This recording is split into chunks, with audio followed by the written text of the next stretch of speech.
শীতটা চলে এলো, ঠান্ডা পড়ে গেল, কাঁথা কম্বল বের করে ফেলো, এসি ফ্যান গুছিয়ে ফেলো, গরম জল বানিয়ে ফেলো, তারপর চান করে ফেলো, সোয়েটার টুপি যা ছিল সব বের করে ফেলো, তারপর পরে ফেলো। ও শীতটা এলো, ঠান্ডা এলো, আহা। কি ব্যাপার রে কালু, আজ এত খুশি? কি ব্যাপার, লটারি লটারি লাগলো নাকি? না রে ব্রো, বিড়ি খাবার পয়সা নেই আর লটারি, কি যে বলো না। তাহলে কালু, কি ব্যাপার, কি আজ এত খুশি খুশি ভাব? ব্রো, আজ সব ভালো করে পড়াশোনা করে এসেছি, স্যার যা ধরবে একদম সব ফাটিয়ে দেবো, এই জন্যে আজকে এত খুশি। সেটা তো সময় হলেই বোঝা যাবে কালু। ব্রো, স্যারকে বলে আমাদের ক্লাসের টাইম টেবিলটা চেঞ্জ করতে হবে। গরমকাল চলে গেল, শীতকাল চলে এলো, স্যারের এখনো ক্লাসের টাইম টেবিল চেঞ্জ করা হলো না। কেন ব্রো, ঠিকই তো আছে, সকাল স্কুলটাই তো ভালো। এখন সকালবেলা ঘুম থেকে উঠতে খুব কষ্ট হচ্ছে ব্রো। সকালবেলা ঠান্ডা জলে পায়খানা করতে যেতে হচ্ছে, ঠান্ডা জলে স্নান করতে হচ্ছে, ঠান্ডা জলে মুখ ধুতে হচ্ছে, সব কিছুতেই কষ্ট, খুব ঠান্ডা লাগছে। তাই যদি স্কুলের টাইম টেবিলটা একটু চেঞ্জ করে দুপুরবেলা করে দিত তাহলে খুব ভালো হতো। আরে ব্রো, এখনো তো ভালো করে শীতকালই এলো না, তাহলে এক্ষুনি যদি তোমার এইরকম অবস্থা, তাহলে পরে কি হবে? দেখ ব্রো, পাতলা লোকেদের, রোগা লোকেদের একটু বেশি শীত পায়, আর তুই এমন অলক্ষণে কথা বলছিস, উপরওয়ালার কাছে প্রার্থনা কর যেন আরো 6 মাস পরে এই শীতকালটা আসে। ব্রো, এবার তোরা চুপ কর, মনে হচ্ছে স্যার আসার সময় হয়ে গেছে, স্যার এক্ষুনি এসে পড়বে, চুপ কর চুপ কর সবাই। ব্রো, স্যার এসে গেছে, সামনের দিকে তাকা সবাই, সামনের দিকে তাকা।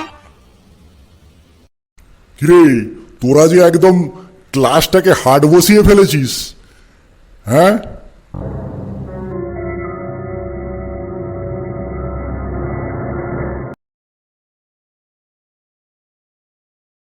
Good morning sir. Good morning, good morning, very very good morning. সবাই বসে পড়, আমার গুণধর ছাত্রছাত্রীরা, সব রত্নরা বসে পড়ো। ভেরি ভেরি বিউটিফুল কুল কুল গুড মর্নিং স্যার। এই কালু, কি হলো রে? তুই আবার আলাদা করে গুড মর্নিং বলছিস কেন রে? কি ব্যাপার রে? না স্যার, সবাই একসাথে গুড মর্নিং বললে আপনি তো ভালো করে শুনতে পাবেন না, না তাই স্যার আলাদা করে গুড মর্নিং বললাম।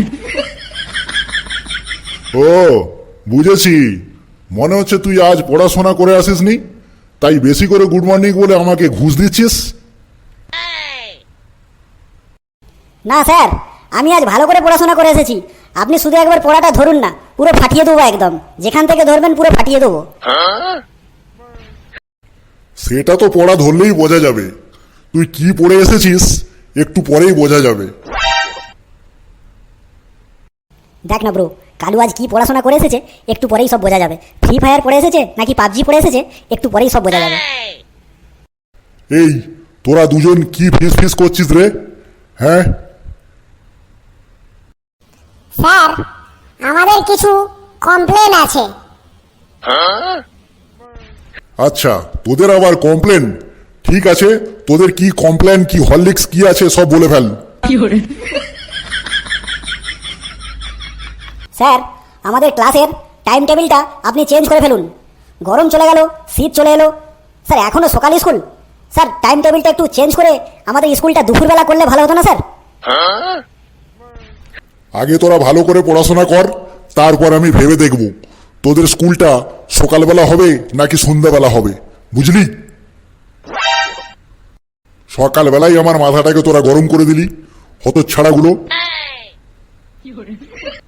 ব্যাস হয়ে গেল, স্যার তো সকালবেলায় রেগে গেল। এবার আমাদের পুরো ক্লাসটার 12টা বাজিয়ে ছাড়বে, আর আমাদের পে দিয়ে পরোটা করে ছাড়বে। এই তোদের জন্য একটা হেড স্যার খবর পাঠিয়েছে, সবাই ভালো করে মন দিয়ে শোন। আগামী সপ্তাহে তোদের বাংলা পরীক্ষা হবে আর 100 নম্বরের পরীক্ষা হবে। সবাই ভালো করে মন দিয়ে শোন। আর সাথে সাথে তোরা এই পরীক্ষার জন্য 100 টাকা করে ফিস সবাই হেড স্যারের অফিসে গিয়ে জমা করে আসবি, ঠিক আছে? স্যার একটা পরীক্ষা হবে তার জন্য স্যার 100 টাকা ফিস? স্যার আমরা মরে যাবো স্যার, আপনি একটু ডিসকাউন্ট করুন স্যার, প্লিজ স্যার একটু ডিসকাউন্ট করুন। আমরা স্যার একটা পৃষ্ঠা লিখতে পারবো কি না পারবো কোনো ঠিক নেই, আর স্যার 100 টাকা ফিস, প্লিজ স্যার একটু ডিসকাউন্ট করুন স্যার, একটু ডিসকাউন্ট করুন। এই তোরা ভালো করে শোন, এতে আমার কিছু বলার নেই। তোদের যদি কিছু বলার থাকে তাহলে হেডমাস্টারমশাইয়ের অফিসে গিয়ে কথা বল, তখন হেডমাস্টারমশাই যা করার করবে। সবাই বুঝেছিস? ও তার মানে বুঝলে ব্রো, যত নষ্টের গোড়ায় গন্ডগোলের গুরু হচ্ছে এই হেডমাস্টারটা। এই হেডমাস্টারটাই আমাদের এত টাকা চাপিয়ে দিয়েছে, 100 টাকা করে ফিস নিচ্ছে। একবার বাইরে দেখা হোক, দেখে নেবো আমরা। এত টেনশন করছিস কেন ব্রো? 100 টাকা করুক আর 200 টাকা করুক, ওই হেডমাস্টার মশাইয়ের বাগানে গিয়ে আমজাম কাঁঠাল আর ওই যা আছে সব চুরি করে বেচে দিয়ে ওই পয়সাটা হেডমাস্টার মশাইকেই জমা করে দেবো। কোনো টেনশন করিস না। ও হেডমাস্টার যদি বুনো ওল হয়, আমরাও বাঘা তেঁতুল, এখনো জানে না আমাদেরকে। ব্রো কিছু একটা করতে হবে। এই একটা পরীক্ষা দিতে গিয়ে আমরা 100 টাকা ফিস দেবো, এ তো আমরা ভিখারি হয়ে যাবো ব্রো। চেপে যা চেপে যা, দেখ না আগে কি হয়। আর এই তোরা সবাই ভালো করে শোন, তোদের জন্য আরেকটা খুব ভালো খুশির খবর আছে। এই বছর তোদের স্কুল থেকে একটা পিকনিক আয়োজন করা হচ্ছে। সম্ভবত একটু বেশি শীত পড়লে এই পিকনিকটা সবাই মিলে করতে যাওয়া হবে। হ্যাঁ হ্যাঁ, আমাদের পকেট কেটে পিকনিক হচ্ছে, পিকনিক করাচ্ছি আমরা। এ তো খুব ভালো কথা স্যার। পিকনিক হবে কবে স্যার?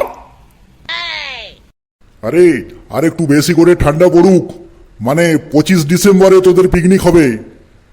তাহলে এবার তোরা পড়া শুরু কর, বাজে কথা বন্ধ করে। ঠিক আছে স্যার, পড়া তাহলে শুরু হোক।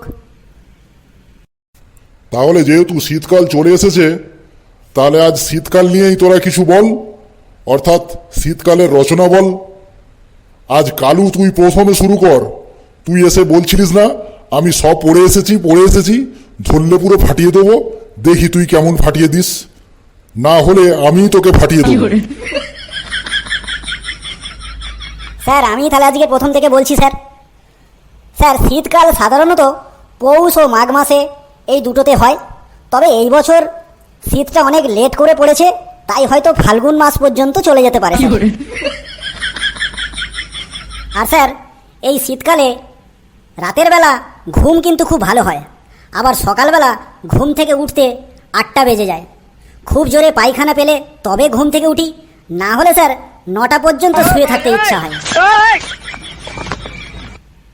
তারপর স্যার এই শীতকালে সকালবেলা বাথরুমে গিয়ে আমাদের অনেকবার ভাবতে হয় স্নান করব কি করব না, করব কি করব না, করব কি করব না। যা ঠান্ডা জল, মনে হয় যেন জলে বাঘ বেরিয়েছে। এই বাদর, হনুমান, গরু একটা, গাঁজাখড়ি, উল্টো পাল্টা, এইসব কি শীতকালের রচনা হচ্ছে তোর? হ্যাঁ তুই যা বলছিস, হ্যাঁ এই নাকি তুই ভালো করে পড়াশোনা করে এসেছিস, সব ফাটিয়ে দিবি পড়াশোনা করে? ছাগলকার থেকে সব গাঁজাখড়ি, যত সব আবল তাবল বলে যাচ্ছিস। এই তুই যা, গিয়ে পিছনে গিয়ে বেঞ্চের গিয়ে দাঁড়িয়ে থাক, যা। স্যার আমি তো সব ঠিকই বললাম। তুই যা আগে পিছনে গিয়ে, একদম সবার পিছনে গিয়ে বেঞ্চের উপরে দাঁড়িয়ে থাক, যা। ক্লাস না শেষ হওয়া পর্যন্ত তুই চুপচাপ দাঁড়িয়ে থাকবি, যা আগে। ব্রো আজ মনে হচ্ছে স্যার খুব রেগে আছে, আজ সবার হালাত খারাপ করে দেবে। এই ফটিক, তুই বড্ড ফটফট করিস। এই তুই বলতো শীতকালের রচনা বল দেখি, তুই কেমন পারিস? ও স্যার শীতকাল তো, ও স্যার আমি এক্ষুনি বলছি স্যার, শীতকাল আমি এক্ষুনি বলছি স্যার। স্যার শীতকাল হচ্ছে সব থেকে ভালো একটি কাল, বেশ ঠান্ডা ঠান্ডা কুল কুল ওয়েদার, খালি মনে হয় দূরে কোথাও ঘুরতে যাই। হ্যাঁ রে বাদর, তোর এই পড়াশোনা সব শিখে তুলে দিয়ে তোদের আমি ঘোরাচ্ছি। হনুমানগুলো সব ভালো করে শীতকালের রচনা বল, বাঁদর একটা। আজকে দিনটাই ব্রো খারাপ, মনে হচ্ছে আজকে সবাইকে ধলাই খেতে হবে। স্যার খুব রেগে আছে। বলছি স্যার শীতকালের রচনা। স্যার এই শীতকাল এলেই আমাদের স্যার একটা পিকনিক পিকনিক ভাব কথাটা খালি মনে পড়ে যায় স্যার। আর এই পিকনিকে বিরিয়ানি, কষা মাংস, পোলাও যত খুশি খাও, সব হজম হয়ে যাবে। এই শীতকালে কোনো টেনশন নেই স্যার, যা খুশি খেতে পারেন স্যার। আবার স্যার এই শীতকালে সব থেকে বেশি বিয়ে হয় স্যার। আর এই শীতকালে মেয়েদের কোনো ঠান্ডাই লাগে না স্যার।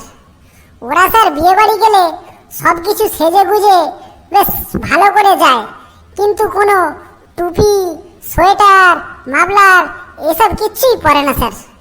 জানি না স্যার ওরা কি খায় যে ওদের স্মৃতি লাগে না, নাকি ওরা এইসব সাজগুজ দেখাতে যায়, এইসব ভেবে পাই না স্যার আমরা। আবার স্যার এই শীতকাল বলতে একটা কথা খুবই সবসময় মনে পড়ে যায় স্যার, সেটা হচ্ছে স্যার শীতকালের প্রিয় জিনিস, সেটা হচ্ছে স্যার খেজুর গুড়, যেটা আপনি সব ধরনের পিঠে পায়েস দিয়ে খেতে খুব ভালো লাগে। আর স্যার আমার তো স্যার সব থেকে বেশি ভালো লাগে সরু চাগলি পিঠে দিয়ে খেজুর গুড়ে ডুবি ডুবি একদম বেশ মস্তি করে খেতে স্যার খুব ভালো লাগে স্যার। আমার তো বেশ এই শীতকালে ভালো করে ধোলাই দিতে ভালো লাগে। হনুমান, বাদর ভুজুং ভাজাং দিয়ে আবল তাবল সব এর ঘাড়ে ওর ঘাড়ে চাপিয়ে ভুল ভাল বলে খালি রচনা হচ্ছে। হনুমান, এই তুই বেঞ্চের উপরে দাঁড়িয়ে থাক, একদম বেঞ্চের উপরে দাঁড়িয়ে থাকবি ক্লাসের শেষ পর্যন্ত। ব্যাস হয়ে গেল, আমারও কালুর মতো অবস্থাটা হয়ে গেল। বলেছিলাম না স্যারটা আজকে খুব রেগে আছে, দেবে সবাইকে ধলাই।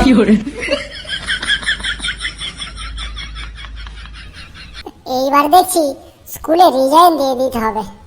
রোজ রোজ পড়া বললেও স্যার খালি বেঞ্চের উপরে দাঁড় করিয়ে দিচ্ছে। আমার মান ইজ্জত বলে আর কিছু রাখলো না এই মাস্টারগুলো, সব কটা বদমাইশ মাস্টার। এই আমি তোদের আবারও ভালো করে বলছি, সামনে কিন্তু তোদের পরীক্ষা, তোরা কিন্তু ভালো করে পড়াশোনা কর, তা নাহলে কিন্তু আমি পরীক্ষার খাতায় দুটো বড় বড় রসগোল্লা বসিয়ে দেবো, মনে থাকে যেন। আর আজকে আমি চলে যাচ্ছি।